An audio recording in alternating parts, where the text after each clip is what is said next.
اس ماہ مبارکہ کو ہم 11ویں کے مہینے سے بھی یاد کرتے ہیں۔ اسلامی مہینہ ہے، مہینے کا نام بہت پہلے سے ہے، لیکن اہل سنت و جماعت کے دل میں سرکار بغداد شہنشاہ ولایت غوث الاعظم دستگیر رضی اللہ تعالیٰ عنہ کی محبت ایسی رچی بسی ہے کہ اس پورے مہینے کو ہم غوث کے مہینے سے یاد کرتے ہیں، اور یہ اللہ والوں سے محبت کی علامت ہے۔ لوگ کسی مہینے کو کسی اور تہوار سے یاد کرتے ہوں گے، لیکن ہم اپنے مہینوں کو اللہ والوں سے نسبت دے کر یاد رکھتے ہیں۔ غوث اعظم سرکار شہنشاہ بغداد سلطان الاولیاء عبد القادر جیلانی رضی اللہ تعالیٰ اس عظیم شخصیت کا نام ہے جس کو اللہ تبارک و تعالیٰ نے مقام محبوبیت کے ساتھ مقام غوثیت عطا فرمایا، اور یہ اکرام میں یہ مقام بہت کم کو ملا ہے جو سلطان الاولیاء شہنشاہ بغداد کو ملا ہے، ورنہ اولیاء میں کوئی ایسا نہیں ہے جو منبر پر کھڑے ہو کر کے یہ اعلان کرے کہ میرا قدم ہر ولی کی گردن پر ہے۔ اعلیٰ حضرت امام اہل سنت فاضل بریلوی فرماتے ہیں جس کی منبر بنی گردن اولیاء اس قدم کی کرامت پہ لاکھوں سلام، جو ولی قبل ہوئے یا بعد ہوئے یا ہوں گے سب ادب دل میں رکھتے ہیں میرے آقا تیرا۔ غوث پاک رضی اللہ تعالیٰ عنہ کو اولیاء کرام میں ایسا ہی مقام حاصل ہے کہ جیسے سورج کو ستاروں پر مقام حاصل ہے۔ آپ کو اللہ تعالیٰ نے بچپن سے علمی شرافت کے ساتھ ساتھ خاندانی شرافت ایسی عطا فرمائی کہ آپ اپنے والد ماجد کی طرف سے حسنی سادات ہیں اور اپنی ماں کی طرف سے حسینی سادات ہیں، یعنی امام حسن مجتبیٰ ان کے دادا ہیں، امام حسین شہید کربلا نانا ہیں، جس کے دادا اور جس کے نانا دونوں جنتی جوانوں کے سردار ہوں، اس نسبت کا عالم کیا ہوگا۔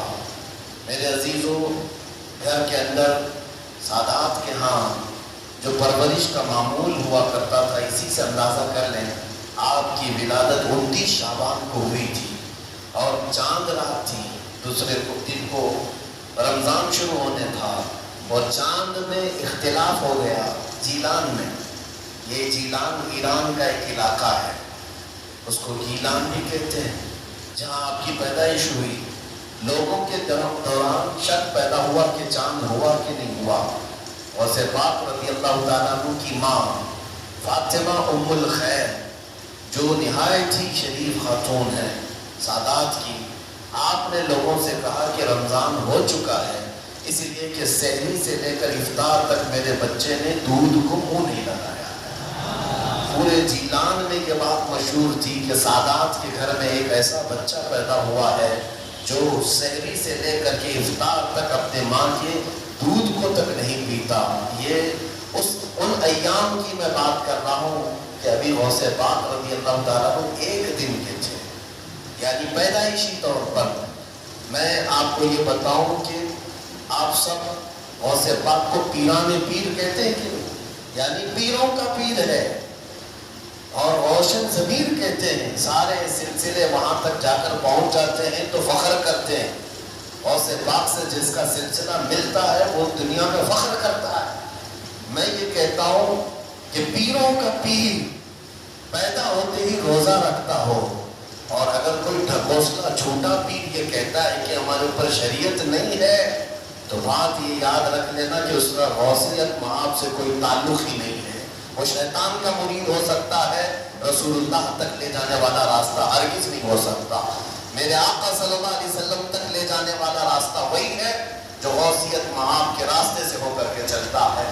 پیدائشی طور پر شریعت کی پاسداری کرنے والے شیخ عبد القادر جیلانی، میرے عزیزو، آپ کو یہاں غوث پاک کی کرامات سنتے سنتے ایک کسوٹی بھی حاصل کر لینا چاہیے کہ ہر پیر کو پرکھ کر کے دیکھو شریعت کے سانچے میں اترتا ہے تو وہ مرشد ہے، اور شریعت سے ہٹ جاتا ہے تو تو پھر وہ شیطان کا پھندا ہے۔ اس بات کو ہمیشہ یاد رکھیں۔ اگر کوئی اپنے گھر میں بیٹھ کر کے کہتا ہے کہ ہمارے لیے نماز نہیں، ہم تصور کی نماز پڑھتے ہیں، ہم تصور کی نماز پڑھتے ہیں اور ہماری نماز تو مکہ میں ہوتی ہے، مدینے میں ہوتی ہے، تو کھانا یوں کیوں کھاتے ہیں، یہاں کیوں کھاتے ہیں؟ مریدوں کے سامنے تو سب چیزیں چلتی ہیں اور نماز مکے میں ہوتی ہے، مدینے میں ہوتی ہے، نماز چھوڑ کر بیٹھے ہیں۔ ایک بات یاد رکھ لیں، یہ سارا طریقت کا سلسلہ صرف قوالی سننے کا نام نہیں ہے۔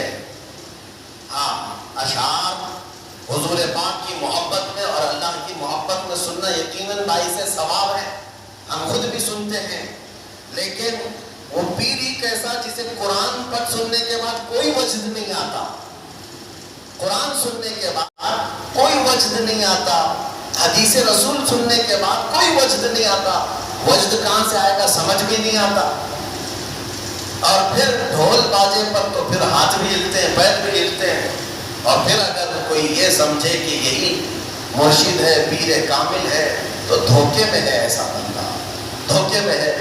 وہ غوث پاک رضی اللہ تعالیٰ جن کی کرامات بیان کرنے کے ساتھ ساتھ ہم یہ بھی بیان کرتے ہیں کہ 40 سال آپ کے ایسے گزرے ہیں کہ صرف ایک انگور کے دانے سے آپ نے سحری کی ہے اور ایک آدھا گلاس پانی پر آپ نے افطاری کیا ہے، اتنے سال تک روزہ رکھے ہیں۔ ان میں کئی سال ایسے آئے ہیں کہ پوری رات بھر شیخ عبد القادر جیلانی کھڑے ہو کر کے نماز پڑھتے رہے۔ ان اولیاء کے لیے جن کے مجمع میں 70,000 سے کم کا کبھی مجمع نہیں ہوتا تھا، نماز معاف نہیں ہوئی، روزہ معاف نہیں ہوا، تو آج کے جانور نما کسی ایسے ڈھکوسلے بابا کے لیے نماز کیسے معاف ہو سکتی ہے یا روزہ کیسے معاف ہو سکتا ہے؟ اس بات کو ہمیشہ ذہن نشین کر لیں، شریعت میرے مصطفیٰ کی ہے اور نبی پاک صلی اللہ علیہ وسلم کی شریعت سب سے اوپر ہے، اس کے بعد ہی کوئی مقام مل سکتا ہے۔ اسی لیے اعلیٰ حضرت کی بات سنو، فرماتے ہیں بخدا خدا کا یہی ہے در۔ اللہ تک اگر کوئی پہنچنے کی بات کرتا ہے نا تو اسے جانچ کر کے دیکھ لو کہ حضور کے بارے میں کیا کہتا ہے۔ بخدا جس کا مطلب ہے قسم خدا کی، خدا کا یہی ہے در، یعنی رسول پاک کا جو دروازہ ہے یہی خدا کا دروازہ ہے۔ بخدا خدا کا یہی ہے در، نہیں اور کوئی مفر مقر۔ حضور کو چھوڑو گے تو نہ بھاگنے کی جگہ ہے نہ ٹھہرنے کی جگہ ہے، کہیں نہیں اور کوئی مفر مقر۔ اور پھر اعلیٰ حضرت فرماتے ہیں اگر کوئی خدا تک پہنچا بھی ہے تو سمجھ لو جو وہاں سے ہو یہی آ کے ہو، جو یہاں نہیں تو وہاں نہیں۔ اگر وہ رسول پاک صلی اللہ علیہ وسلم کی شریعت کبریٰ تک نہیں پہنچا تو پھر سمجھ لو کہ خدا تک پہنچ ہی نہیں سکتا۔ میرے عزیزو، غوث پاک رضی اللہ تعالیٰ عنہ کی پوری زندگی اگر میں آپ کو بتاؤں وہ عشق رسول کے سانچے میں ڈھلی ہوئی تھی۔ نبی پاک کی شریعت پر ایسا سختی سے عمل کرتے تھے کہ منبر پر کھڑے ہو کر کے آپ نے اعلان کیا میرا مرید اگر نماز نہیں پڑھتا تو اسے ہمارے قبرستان میں بھی دفن نہ کیا جائے۔ غوث پاک رضی اللہ تعالیٰ شریعت کے معاملے میں اس قدر سخت تھے۔ پھر میں پوچھنا چاہتا ہوں ان سے بڑا دنیا میں اور کون پیر آیا ہے؟ اگر کوئی اپنے مریدوں کو نماز معاف کرا دیتا ہو، روزے معاف کرا دیتا ہو تو یاد رکھ لینا وہ شیطان کا پھندا ہے جو تمہیں نبی کریم صلی اللہ علیہ وسلم کی شریعت سے دور لے کر جاتا ہے۔ سب سے پہلی چیز ہے میرے مصطفیٰ کی شریعت۔ حضور پاک کے طریقے پر اگر کوئی چلا ہے تو اسے ولایت بھی ملتی ہے۔ اللہ کا ولی حضور کی شریعت پر گامزن ہو کر کے ہی چلتا ہے۔ کچھ مجذوب اولیاء ایسے ہیں جن کی عقل فنا ہو جاتی ہے تب ان کے اوپر سے شریعت کا قلم اٹھا دیا جاتا ہے، وہ مستثنیٰ ہے، وہ الگ ہے۔ لیکن جتنے اولیاء آئے سب کا رسول پاک صلی اللہ علیہ وسلم کے دربار میں ایسا وسیلہ ہے، ان کی ایسی پہنچ ہے کہ اس کے بعد ہی انہیں ولایت کی منزل ملتی ہے۔ میں ایک بات بتاتا ہوں آپ کو، غوث پاک رضی اللہ تعالیٰ عنہ کے مقام کے مطابق محبوب الہی کا نام سنا ہوگا۔ دلی کے شہنشاہ، 2 اولیاء کو محبوب کا نام دیا گیا ہے۔ محبوب، ایک غوث پاک کو محبوب سبحانی اور حضرت نظام الدین اولیاء کو محبوب الہی۔ محبوب اسے کہتے ہیں جس سے اللہ محبت کرتا ہو۔ سارے اللہ سے محبت کرتے ہیں اور کچھ وہ جن سے اللہ محبت کرتا ہے وہ محبوب ہیں، محبوب الہی کا درجہ بڑا ہے، ان کے بڑے گہرے مرید ایسے فنا فی شیخ امیر خسرو۔ امیر خسرو کا جب بھی نام آتا ہے تو ایک پیر اور مرید کے درمیان کا گہرا تعلق بتایا جا سکتا ہے۔ لوگوں کو پڑھنا چاہیے، کس کو مرشد سمجھا جائے طریقت کے راستے میں اور کون پیر ہوتا ہے، امیر خسرو کو پڑھے تو سمجھ میں آ جائے گی بات۔ امیر خسرو ایک بار پانی پت گئے ہوئے تھے، پانی پت میں اس وقت ابو علی شاہ قلندر رحمت اللہ تعالیٰ علیہ موجود تھے۔ یہ محبوب الہی کے ہم زمانہ ہیں، اسی زمانے کے۔ ان کی کرامات کا حال بھی بہت بڑا تھا۔ امیر خسرو ان کی محفل میں بیٹھے، جمعرات کو ایک بار ان کی یہاں محفل ہوتی تھی ابو علی شاہ قلندر کے، اور محفل میں ہوتا کیا تھا، جب ذکر کی محفل ہوتی اس کے بعد جتنے حاضرین ہوتے ابو علی شاہ قلندر سب سے کہتے اپنی اپنی آنکھیں بند کر دو۔ لوگ اپنی اپنی آنکھیں بند کرتے، وہ سیدھے رسول اللہ کا دیدار کرتے تھے۔ نبی پاک صلی اللہ علیہ وسلم سامنے بیٹھے ہوئے ہوتے اور ابو علی شاہ قلندر ان کے سامنے ہوا کرتے حضور کی۔ یہ ہر جمعرات کو ابو علی شاہ قلندر کی محفل میں ہوتا تھا۔ امیر خسرو مرید تھے محبوب الہی کے اور گئے تھے ابو علی شاہ قلندر کی محفل میں، اور جب دیدار کرائے تو امیر خسرو بھی خوش ہوئے کہ رسول پاک صلی اللہ علیہ وسلم کا دیدار ہوا مجلس۔ لیکن بات اتنی ہوئی، آنکھیں کھولنے کے بعد ابو علی شاہ قلندر امیر خسرو کو یوں کہتے ہیں، خسرو میں تو رسول اللہ کی مجلس میں تجھے لے گیا، تیرا پیر تو وہاں کہیں نظر نہیں آیا، تیرا پیر وہاں پر نظر تو نہیں آیا۔ امیر خسرو کو یہ بات لگ گئی، میں میرا مرشد میرے پیر کا مقام بلند سمجھتا ہوں، لیکن حقیقی بات ہے کہ حضور کے دربار میں جب میں تصور میں حاضری دیا، محبوب ابو علی شاہ قلندر بھی تھے اور بھی اولیاء تھے، لیکن میرے پیر تو نظر نہیں آیا۔ وہ غمگین حالت میں اپنے پیر کے پاس آئے، اپنے مرشد کے پاس۔ محبوب الہی سے کہتے ہیں آج میں محفل میں گیا اور انہوں نے فارسی ایک کلام لکھا ہے، شب جائے کہ من بودم، بہت مشہور کلام ہے امیر خسرو کا۔ اس واقعے کے بعد انہوں نے لکھا تھا، پہلے پورا واقعہ کیا ہوا وہ میں بتاتا ہوں۔ محبوب الہی کے پاس روتے ہوئے کھڑے تھے، ابو علی شاہ قلندر نے رسول اللہ کا دیدار کرایا، لیکن ساتھ میں انہوں نے مجھے تانا مارا کہ تمہارا پیر تو محفل میں نظر نہیں آیا۔ محبوب الہی نے کہا کہ پھر سے جاؤ محفل میں، پھر سے جاؤ محفل میں، ابو علی شاہ قلندر کے دیدار ہو رہا ہے اور اچھی بات ہے۔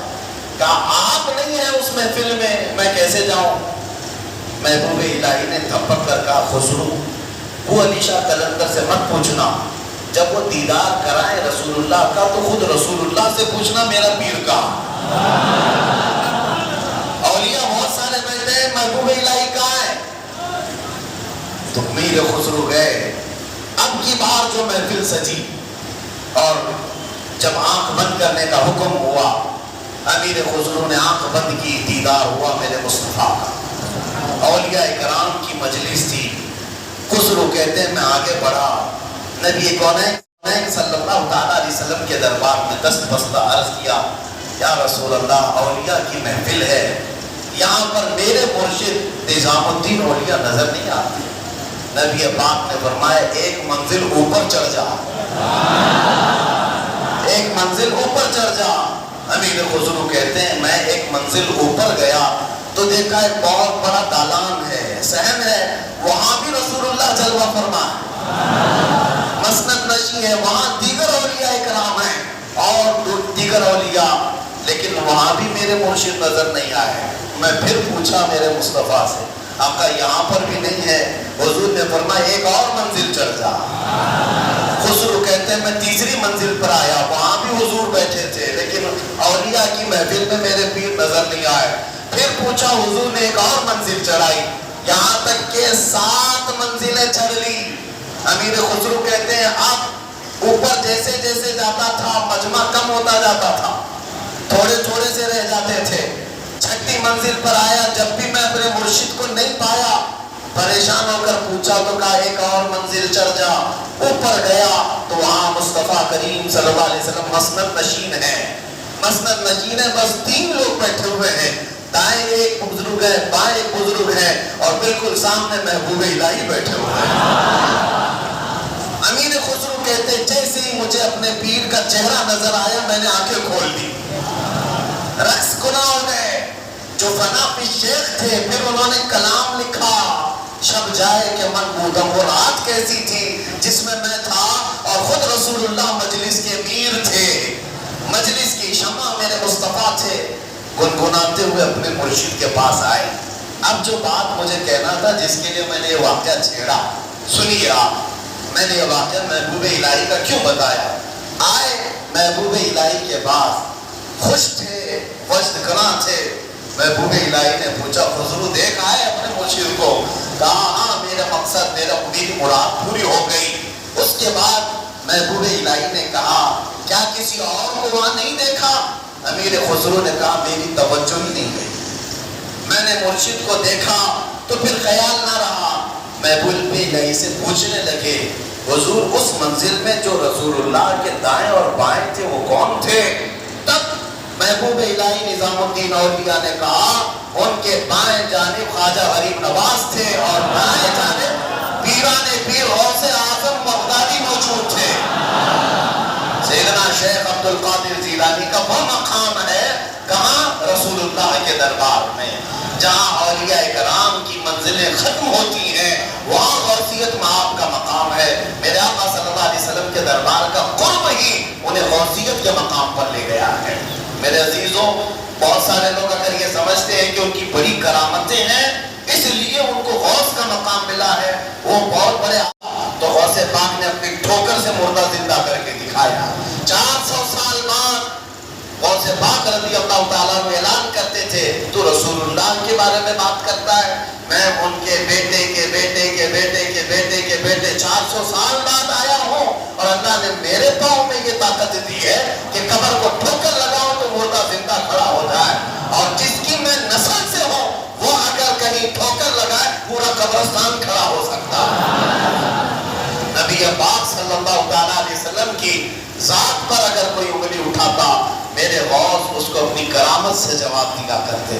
عزیزان گرامی وقار، سلطان الاولیاء غوث پاک رضی اللہ تعالیٰ عنہ سے اپنا رشتہ مضبوط کرو، اپنے اپنے نسبتوں میں قادری پٹا ضرور رہے، قادری نسبت ضرور رہے، اس لیے کہ یہ نسبت ہی ایسی ہے جس پر پوری دنیا فخر کرتی ہے۔ قیامت میں منادی دے گا یہ ندا قادریوں کو، کہاں ہے قادری کر لے نظارہ غوث اعظم کا۔ میری علاج کس کے ہاتھ ہے؟ بغداد والے کے، مصیبت ڈال دینا کام کس کا؟ غوث اعظم کا۔ اسی لیے میرے عزیزو، ہم نے غوث پاک رضی اللہ تعالیٰ عنہ کی زندگی پاک میں دیکھا ہے، اللہ تعالیٰ نے ان کو تصرف دیا تھا، وہ طاقت عطا کی تھی کہ وہ اللہ کریم کی بارگاہ میں ایسی مقبولیت کے مقام پر تھے کہ خلاف عادت کام ان سے صادر ہوئے۔ خلاف عادت کام جب اولیاء سے ہوتے اسی کو کرامت کہتے۔ بعض لوگ ابھی عقل کے گھوڑے دوڑاتے اور کہتے ایسا کیسے ہو سکتا ہے، یہ سب تو مولانا لوگوں کی بھگائی ہے، یہ جملے بازی ہے۔ ان کو قرآن پاک سے اگر تعلق ہو تو میں بتاؤں۔ اب میں یہ بات آپ سے بتاتا ہوں، غوث پاک کی ایک کرامت جس پر ابھی میں چند دن پہلے سن رہا تھا، کوئی بیچارہ جس کی عقل پر فالج کا اثر ہوا ہے۔ یہ وہ لوگ ہیں جن کو میرے مصطفیٰ کریم صلی اللہ تعالیٰ علیہ وسلم سے بغض ہے، عداوت ہے، اور دوسرے راستے پر چل پڑے اور اولیاء اکرام کو چن چن کر کے نشانہ بناتے، جن کا تعلق نجد سے ہے، وہابیت سے ہے، سلفیت نام رکھتے ہیں۔ بہرحال، لیکن سوال کرنے والے نے ایک سوال کیا، ارے مولانا آپ سناتے ہیں کہ غوث پاک تو 12 سال کی ڈوبی ہوئی کشتی کو باہر لے آئے، یہ تو خدا کے بھی کام نہیں ہے، اللہ کے بھی کام نہیں، اس سے بڑھ کر کے آپ نے غوث پاک کو بنا دیا۔ میرے عزیزوں، میں آپ کو بتاتا ہوں بات ہوئی کیا تھی۔ دریا کے کنارے سے آپ کا گزر ہو رہا تھا، ایک بوڑھی عورت کو روتے ہوئے دیکھا۔ مرید سے پوچھا پوچھو اس کو کیا بات ہے، کیوں روتی؟ معلوم کیا تو پتا چلا کہ اس خاتون کا اکلوتا بیٹا تھا، بڑے نازوں سے پالا تھا، اس عورت نے شادی کی، بارات آ رہی تھی اور کشتی جو ہے دریا میں غرق ہو گئی، ڈوب گئی، بارناس مشہور کرامت ہے غوث پاک۔ تو وہ ڈوب گئی، اور اس بوڑھی عورت کا دل تو ماں کا ہے، بیٹے کے یاد میں روز آتی ہے، روتی ہے اور شام واپس چلی جاتی ہے، روز روتی ہے۔ غوث پاک رضی اللہ تعالیٰ عنہ کو اس پر رحم آیا۔ اللہ کریم کی بارگاہ میں سفارش، اے رب کریم، تو نیست سے ہست کرنے والا، تو پانی کے قطرے سے پورا انسان بنانے والا، تو راک کے ڈھیر کو بھی اگر چاہے تو زندہ انسان کھڑا کر دے۔ مولا قادر مطلق ہے، اس خاتون پر رحم فرما اور اس کا بیٹا واپس لوٹا دے۔ غوث پاک کی دعا چل رہی تھی، تھوڑی دیر دیکھنے کے بعد دریا میں ایک بھونچال سا، طوفان سا آیا، پانی کے اندر ایک عجیب سی سرسراہٹ ہوئی، تھوڑی دیر کے بعد دیکھا تو ایک کشتی برآمد ہوئی۔ غوث پاک نے صرف اس خاتون کے بیٹے کی زندگی مانگی تھی، مگر صدقے میں اللہ نے پوری برات کی زندگی لوٹا، پوری برات واپس آ گئی، اور وہ خوشی خوشی غوث پاک رضی اللہ تعالیٰ عنہ کا شکر کرتے ہوئے گھر گئے۔ 12 سال کے بعد مچھلیاں کھا گئی ہوں گی، کشتی کے پرزے ختم ہو گئے ہوں گے، لیکن رب ذوالجلال قادر مطلق ہے، ہم ان لوگوں کو یہی تو کہتے ہیں جو جلا کر کے سمجھتے ہیں کہ اب کوئی نہیں اٹھا سکتا ان کو، راک پانی میں بہا کر کے سمجھتے ہیں کہ اب ان کا حساب کتاب نہیں ہو سکتا۔ ارے عقل کے اندھو، جس رب ذوالجلال نے ایک نطفے سے تمہارا پورا انسانی شکل بنایا ہے، تم 1000 بار جلا کر راک کر دو، رب ذوالجلال قادر مطلق ہے، وہ دوبارہ زندہ فرمائے حساب لینے کے لیے۔ تو کشتی دوبارہ واپس آئی۔ غوث پاک رضی اللہ تعالیٰ عنہ کی اس کرامت پر ایک دو نہیں، ہزاروں لوگ اسلام میں داخل ہوئے تھے، ہزاروں لوگ اسلام میں داخل ہوئے۔ اب جو صاحب ہیں انہوں نے کہا کہ ایسا کیسے ہو سکتا ہے، ایسا کیسے ہو سکتا ہے؟ ہر جگہ اگر تم عقل کے گھوڑے دوڑاؤ گے تو یہی سوال کرو کہ ایسا کیسے ہو سکتا ہے۔ اگر تمہاری عقل میں بات نہیں آتی تو سمجھ لو اسی کو کرامت کہتے ہیں، اسی کو کرامت کہتے ہیں۔ تم اور ہم بھی کر سکتے تھے تو پھر غوث کی کرامت کا مطلب ہی کیا ہے؟ تم بھی غوث ہوتے، ہم بھی غوث ہوتے۔ کرامت ہے جو عقل میں نہیں آئے گی۔ اور قرآن سے اگر دلیل مانگتے ہو، سنو، سلیمان علیہ السلام نے اپنے دربار میں ایک بار اعلان کیا تھا، کون ہے جو سبا بلقیس کا تخت یہاں پر لے آئے؟ سلیمان علیہ السلام فلسطین میں بیٹھے ہوئے ہیں اور سبا بلقیس کا تخت یمن میں ہے۔ یمن اور فلسطین میں 1000 کلومیٹر سے زیادہ کا فاصلہ ہے۔ ایک جن کھڑا ہوا، کہا اللہ کے نبی میں لے آتا ہوں۔ پوچھا کتنی دیر میں؟ کہا میں آپ کی مجلس ختم ہونے سے پہلے وہ لے کر آ جاؤں گا۔ جنات کی طاقت پر یقین رکھنے والے، جنات کو حاصل کرنے کے لیے عملیات کرنے والے، سنو قرآن کیا کہتا ہے۔ سلیمان علیہ السلام نے کہا بہت دیر ہو جائے گی، مجلس ختم ہونے تک تم لاؤ گے؟ لوگوں کو اچھی طرح سے یاد ہوگا، اس کی تسبیح بھی پڑھتے ہوں گے۔ الحمدللہ ہم غوث پاک کی تسبیح پڑھتے ہیں۔ اب اسی آئنسٹائن کی بات کر رہا ہوں، جس نے یہ کہا ہے کہ میں نے کائنات کو دیکھنے کی کوشش کی، سنو، کائنات کو دیکھنے کی کوشش کی اور چاند تک اور سورج تک اور بہت سارے مقامات تک دیکھنے کی رسائی حاصل کر لیا۔ اور اس نے کہا کائنات کا جو کنارہ، ایک کنارہ میں نے دیکھا، اس کے لیے وہ کہتا ہے 2 کروڑ نوری سال لگ جائیں گے۔ 2 کروڑ نوری سال۔ نوری سال کس کو کہتے ہیں پتہ ہے؟ یہ جو سال ہمارے چل رہے ہیں، یہ سال صبح ہوتی ہے 6 بجے صبح ہوئی، شام میں 6 بجے سورج ڈوبا، آرام سے دن چل رہے ہیں۔ نوری سال اس کو نہیں کہتے۔ نوری سال 1 منٹ میں 1,80,000 کلومیٹر کا سفر کرتا ہے۔ 1 منٹ میں 1,80,000 کلومیٹر کا سفر طے ہو جاتا ہے نوری سال۔ اس طرح 1 منٹ کی بات کر رہا ہوں، 1 منٹ کی، اس طرح کے 2 کروڑ سال لگ جائیں گے کائنات کو دیکھنے کے لیے۔ یہ کون کہہ رہا ہے؟ آئنسٹائن کہہ رہا ہے، جس کے پیچھے تم لوگ آگے پیچھے جس کو قبلہ بناتے ہو۔ سنو، 2 کروڑ نوری سال لگ جائیں گے کائنات کے کنارے دیکھنے کے لیے۔ کائنات کی ساری چیزیں دیکھنے کے لیے، اور آؤ شہنشاہ بغداد کے دربار میں۔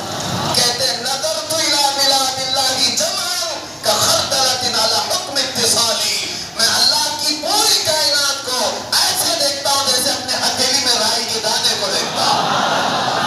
تمہارے سارے آلے، تمہارے سارے کمپیوٹر 2 کروڑ سال میں بھی وہاں نہیں پہنچ سکتے جہاں شہنشاہ بغداد کی ایک نگاہ پہنچتی ہے۔ میرے غوث نے فرمایا نظرت الی بلاد اللہ جمعا کخردلۃ علی حکم اتصالی، میں اللہ کے پورے شہروں کو، کائنات کو ایسے دیکھ رہا ہوں جیسے اپنے ہتھیلی میں رائی کے دانے کو دیکھ رہا ہوں۔ عزیزان گرامی وقار، الحمدللہ ہمارے پاس فخر کرنے کے لیے بہت کچھ ہے، بہت کچھ ہے۔ غوثیت معاب کی نسبت نے ہی اعلیٰ حضرت کو مجدد بنایا ہے، اعلیٰ حضرت کو مجدد بنایا ہے، اور امام اہل سنت فاضل بریلوی اسی نسبت پر فخر کرتے ہیں۔ دیکھا جائے تو امام اہل سنت اعلیٰ حضرت نے تقریباً 1000 سے زیادہ کتابیں لکھ ڈالی ہیں، 55 علوم پر اللہ نے مہارت تامہ عطا کی ہے، اور بہت سارے شاگردوں کے کھیت تیار کیے، امت پر ایک بہت بڑا امتیوں پر احسان ہے۔ لیکن ساری چیزیں اپنی جگہ پر، قرآن کا ترجمہ کیا ہے، فتاوی رضویہ شریف ہے، بارگاہ مصطفیٰ میں ہدایت بخشش ہے، بہت سارے کام ہیں۔ لیکن جب رسول اللہ کے دربار میں حاضر ہوتے ہیں، اعلیٰ حضرت یہ نہیں کہتے یا رسول اللہ میں فتاوی رضویہ لے کے آیا ہوں، میں کنز الایمان لے کر کے آیا ہوں، میں ہدایت بخشش لے کے آیا ہوں، بلکہ اعلیٰ حضرت یہ کہتے ہیں تیری سرکار میں لاتا ہے رضا اس کو شفیع جو میرا غوث ہے اور لاڈلا بیٹا تیرا۔ نسبت کے لیے بھی بارگاہ مصطفیٰ میں اعلیٰ حضرت نے اگر کسی بات پر فخر کیا ہے تو غوثیت کی نسبت پر فخر کیا ہے۔ یا رسول اللہ تیری سرکار میں لاتا ہے رضا اس کو شفیع جو میرا غوث ہے اور لاڈلا بیٹا تیرا۔ یقیناً میرے عزیز و کرامات سنانے کا وقت جمعہ کے چھوٹے وقت میں نہیں ہوتا، ورنہ میں بہت ساری چیزیں سناتا۔ الحمدللہ غوثیت معاب شہنشاہ بغداد پیر پیرا امیر میرا، جس کی نسبت الحمدللہ چھوٹوں کو بڑا بنا دیتی ہے اور ادنا کو اعلیٰ بناتی ہے۔ الحمدللہ ابھی حاضری سے میں آیا، اور حاضری کے بعد دل میں یہ احساس ہوتا ہے۔ ایک بزرگ وہاں پر ملاقات جن سے ہوئی، وہ عربی اور علوی سادات میں سے عمر کافی ہو چکی، انہوں نے مجھے مل کر کے ہاتھ پکڑ کر کے کہا آؤ میں تمہاری حاضری کراتا ہوں۔